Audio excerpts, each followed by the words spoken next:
Halo guys, selamat tahun baru.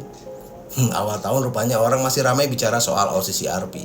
Saya tertarik dengan komentar Noel ya, yang bilang itu kan cuma opini ya. Maksudnya Jokowi di daftar hitam mereka itu cuma opini karena nggak ada bukti hukum dan pengadilannya kalau Jokowi korupsi.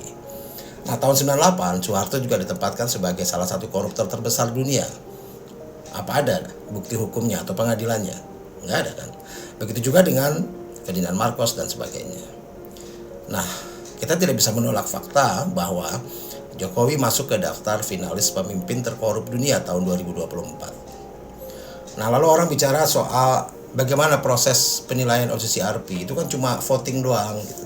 Ya, ramaikan orang komen kayak gitu. Nah, OCCRP ini adalah organisasi investigasi global yang berfokus pada pelaporan kejahatan terorganisasi, ya, yang terorganisir dan soal korupsi. Nah, penilaian mereka didasarkan pada data-data dari jurnalis investigasi internasional, pembaca, serta jaringan-jaringan global yang mereka punya.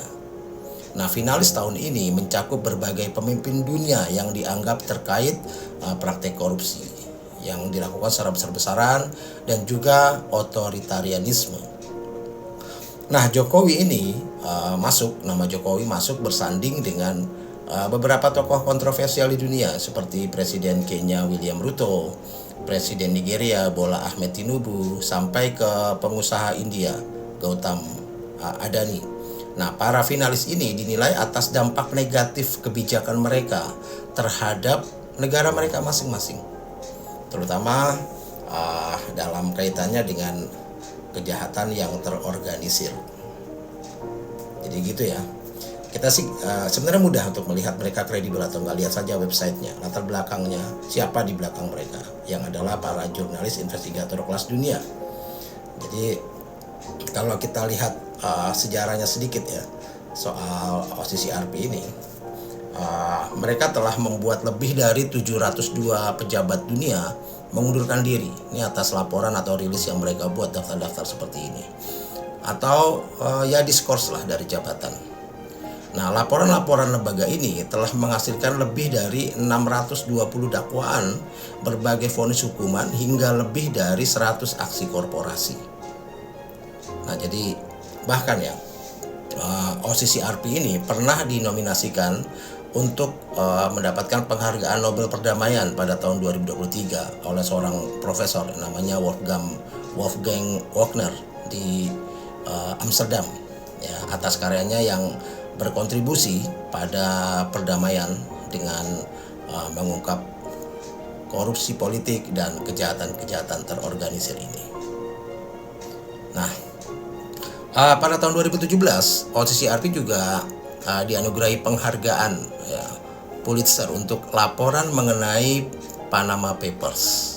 Ya, jadi soal Panama Papers series mereka juga dapat penghargaan tentang itu. Bahkan Perserikatan Bangsa-Bangsa sampai Uni Eropa juga pernah memberikan penghargaan kepada lembaga yang berfokus pada isu korupsi ini. Nah, lebih kredibel mana mereka daripada survei-surveinya Kodari?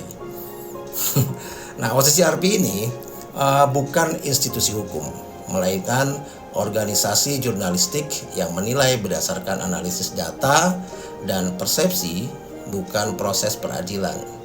Jadi mengingat persepsi korupsi tidak selalu bergantung pada pembuktian hukum formal.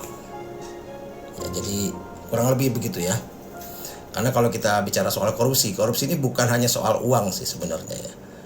Misalnya dalam kasus Jokowi lah, misalnya kalau memang korupsi uangnya belum terbukti, tapi bagaimana dia menciptakan ekosistem dan budaya koruptif itu juga hal yang mendapat penilaian tersendiri. Kita lihatlah bagaimana dia melakukan pelemahan dan kemunduran pada KPK, lalu membuat indeks korupsi kita memburuk, lalu membuat kerusakan institusi dan penegak hukum, lalu nepotisme, kroni, oligarki, bisnis dan kekuasaan. Lalu bagaimana kita sama-sama tahu di depan mata bagaimana kasus korupsi justru menjadi alat tawar bagi politik. Salam.